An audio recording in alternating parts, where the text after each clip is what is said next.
Okay, as far as opening comments, so why are we here? We're here for a few main reasons. Of course, we want to inform you guys with accurate information about product weight.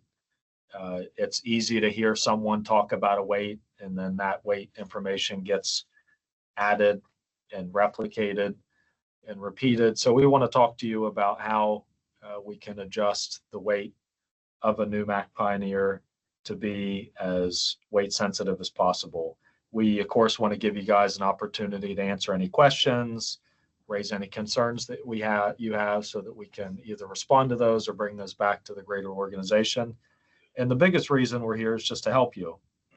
We want to be as informative as possible and give you guys tips and processes and tools at your disposal to make specking a weight sensitive Mack Pioneer as easy as possible. Because, you know, the Pioneer and the new Anthem that you saw debuted 2 days ago and yesterday, that's the biggest change we've had as far as tractors go at Mack Trucks in the last 25 years, honestly. There's a lot of new specs, as opposed a lot of brand new specifications being created as opposed to updating, copying quotes. You're starting from scratch in a lot of cases. So we want to make it easier for you guys to make the best decisions possible and have the right information and tools at your fingertips. So if we can, we'd like to go ahead and get started sharing some of those resources with you. And the first thing we're going to do is talk about a frequently asked questions document that we created. You can find it in the dealer portal. It's in the SED letter section of the dealer portal. We actually put out an SED letter about the weight templates, the weight sensitive templates, earlier in the week. And this FAQ document that you see on your screen now is attached to the SED letter right behind it. So I would encourage all of you to go through it, print it out, review it in detail. I'm not going to read the whole document here, but there are a few areas that I would like to highlight. So if you go down to question number 2, you know, question number 1 sort of sets the table about some of the main differences between the legacy Anthem and the new Pioneer as it pertains to weight. But one of the big questions is, well, what is the actual weight difference between a legacy Anthem and the all new Pioneer? And of course, the answer to that is extremely variable, right? We all know how many options are in the sales tool and how checking one box can make a huge impact on it. So we thought the best way to answer that question is to give some actual examples, right? These aren't cherry picked specs. These aren't theoretical specs. These are actual comparisons of legacy Anthems. And then we built a Pioneer to the exact same spec as the legacy Anthems as closely as possible. And then we published the actual outcome for 3 of these scenarios for you. So you can see here you've got a legacy Anthem day cab versus a Pioneer day cab, a legacy 70-inch Anthem sleeper compared to a 76-inch Pioneer mid-rise, and then a 70-inch legacy Anthem sleeper compared to a 64-inch Pioneer mid-rise. And really, in these examples, you can see best case was the 76-inch sleeper.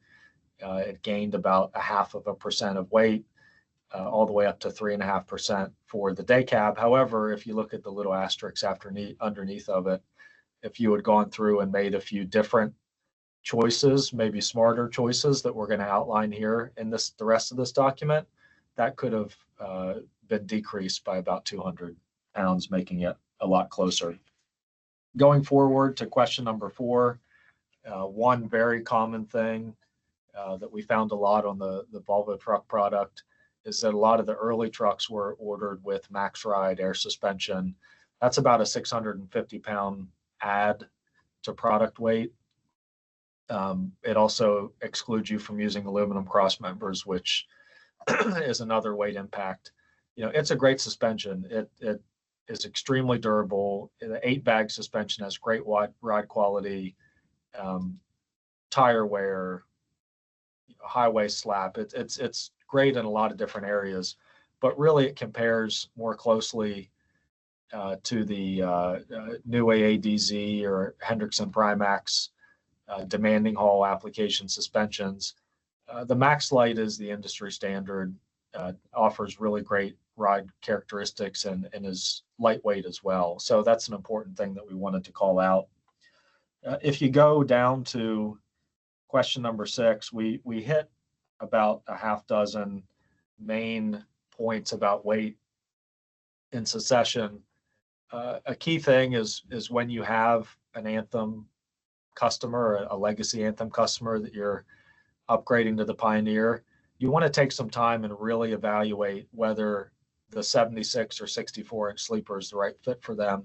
We see a lot of dealers that are just automatically gravitating to the 76-inch sleeper, but really, if you look at it objectively, the 64 is just as close to today's 70-inch or yesterday's 70-inch Anthem sleeper as the 76 is, and we find that a lot of single operators are more than happy with the space that the 64-inch sleeper provides. Aluminum cross members are an important way to save 100 pounds. Wheelbase is another thing I want to dial in on. You know, before, when you build a sleeper, you could either choose a 221, a 227, a 233-inch wheelbase. They were all in 6-inch increments. So if you wanted, you know, you needed a 222, you had to go up 5 inches more than what you really needed, because that's how we offered wheelbases. Now with the new Pioneer, we do it in 2-inch increments. So it allows you to dial in your wheelbase a little bit tighter, saving weight in the process. Also, we have a couple new frame rails that you need to consider when speccing a Pioneer. The parking cooler is a fantastic option compared to the Thermo King diesel APU that saves about 200 pounds. And make sure that when you're comparing the weight of a truck, if you're switching them to an integrated parking cooler, compare it with the total weight, not just the factory weight. Compare it with the factory weight plus the Thermo King that's added after the fact, and make sure that you're doing an apples to apples weight comparison. If you go on to the next page, there's a quick hit section that I'll encourage you to take a close look at.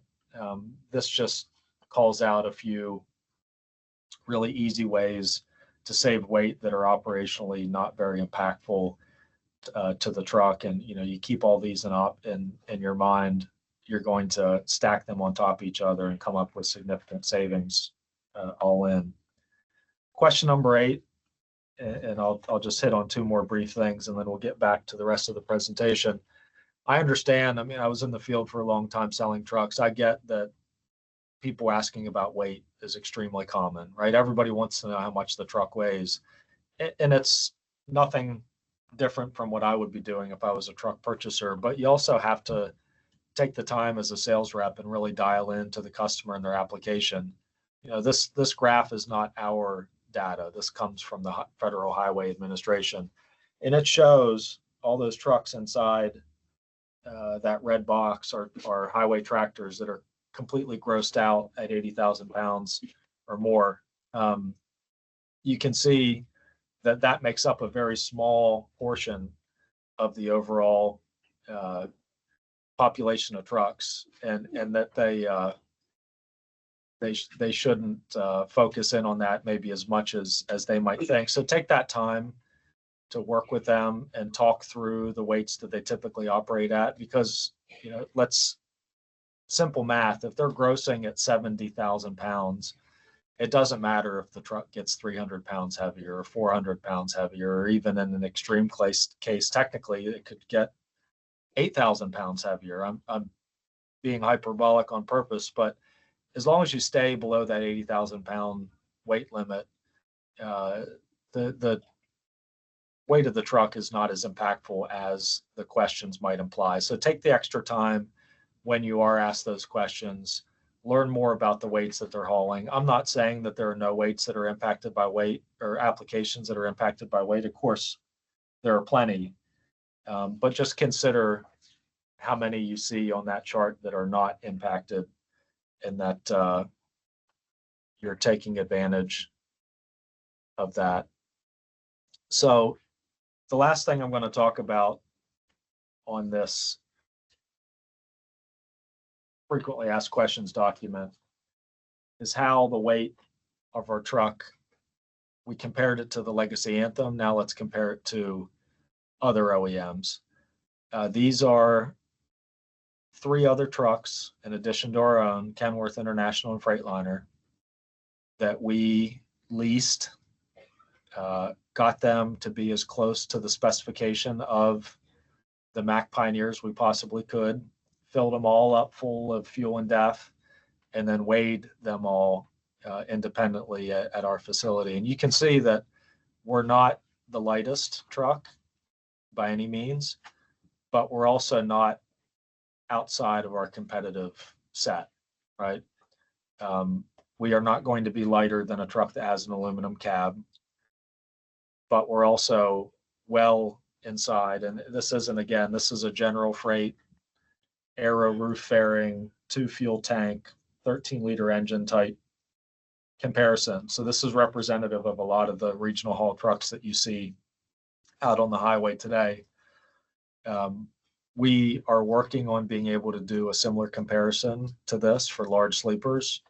And as soon as we have all that done, we'll update this document and intend on continuing to update this document with any new information in the future to keep it updated and relevant for you guys. So if you could go back to the presentation, please. I want to hit on the LVO weighing process next. That's a common question we get, is how is a truck weighed? How do we handle weight? You know, what is behind that sticker that you see in the door at LVO? So Tony, would you be able to jump in and take a few minutes to detail this process for us? Yeah, sure. Thank you, Chuck. As Chuck said, I'm Tony Deller. I'm part of the commercial product structure team.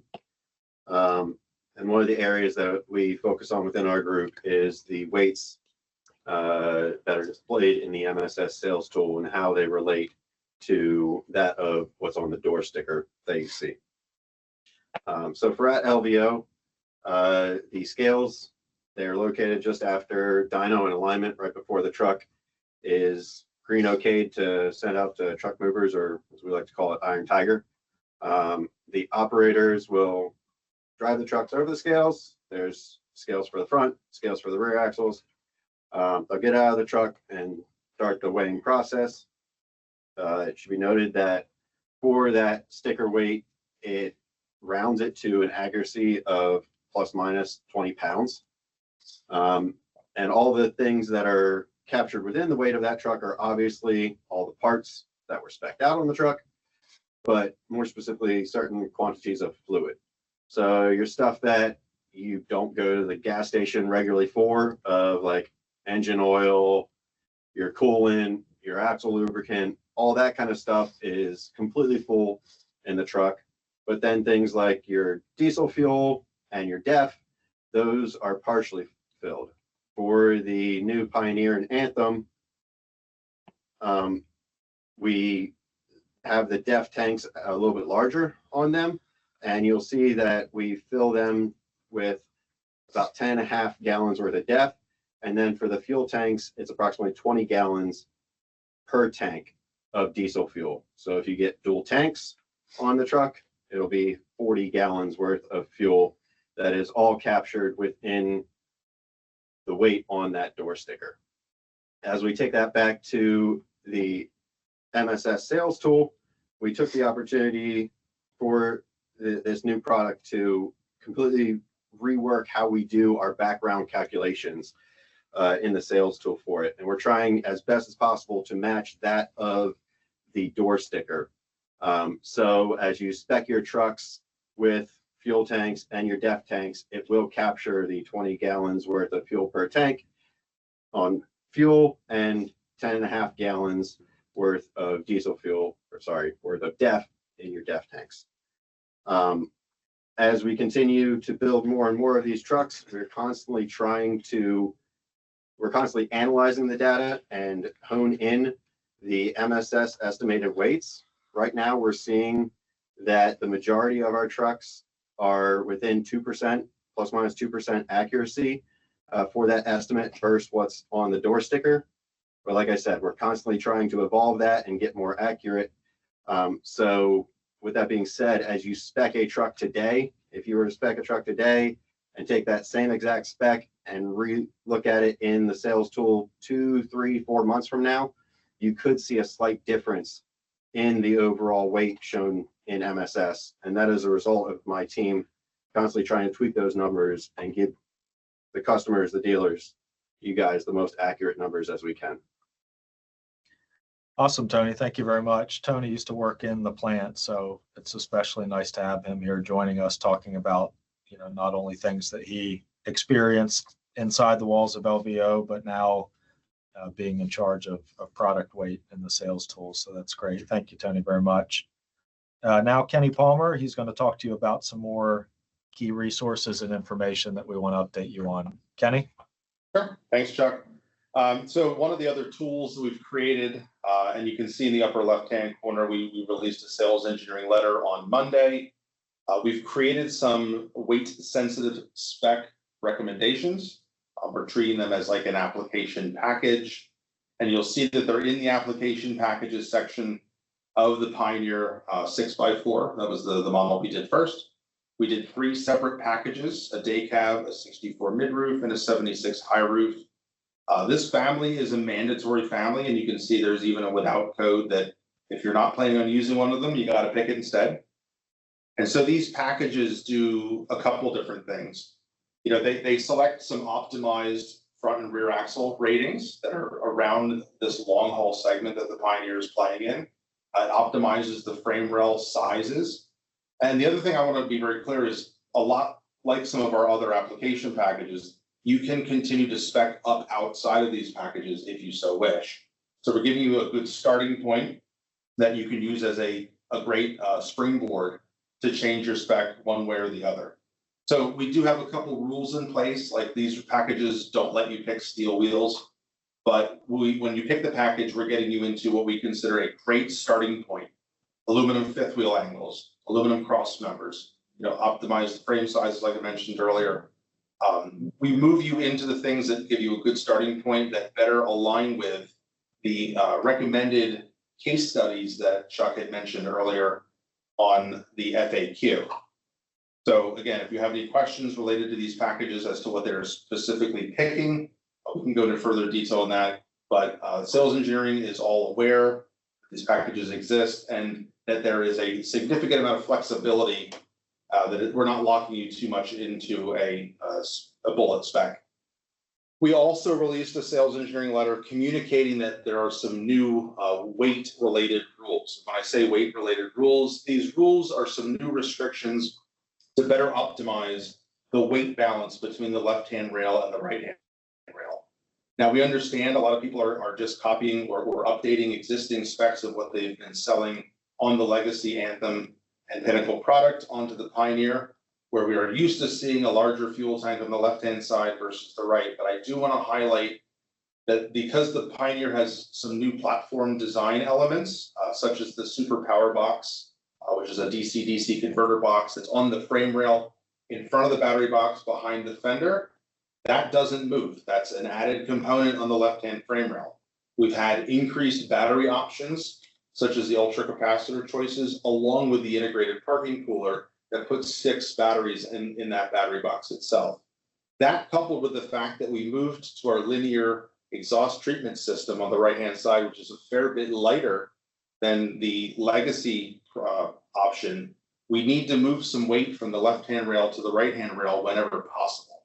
So a lot of these rules are fairly straightforward. It'll look like, I need to move from a 150-gallon left-hand tank to a 150-gallon right-hand tank, right? So you're still not sacrificing your total fuel volume, but you're moving it from the left-hand rail to the right-hand rail for better overall balance. Couple this with the previous comments that were made in the FAQ regarding total fuel capacity. Because this truck is up to 11% more fuel efficient than the previous truck, you might not need as much fuel in general. So there's some very good questions being asked. And if you have a question on these restrictions, again, sales engineering is here to support. Now, if you have a scenario, and I'll give a scenario that's going to be very common to some of us, 100-gallon left-hand fuel tank with no right-hand fuel tank. This is generally used for a bulk hauler where a product pump or a wet kit is being installed on the right-hand rail. Sales engineering can violate some of those rules, but we would need information from you the dealer as to what the customer is intending to install and the estimated weight and the estimated location of that feature so that we can review those on a case-by-case basis. We are continually working to improve the speccing experience and make these restrictions easier to navigate, but that is the why behind the rules and how we're going to navigate them in the immediate future.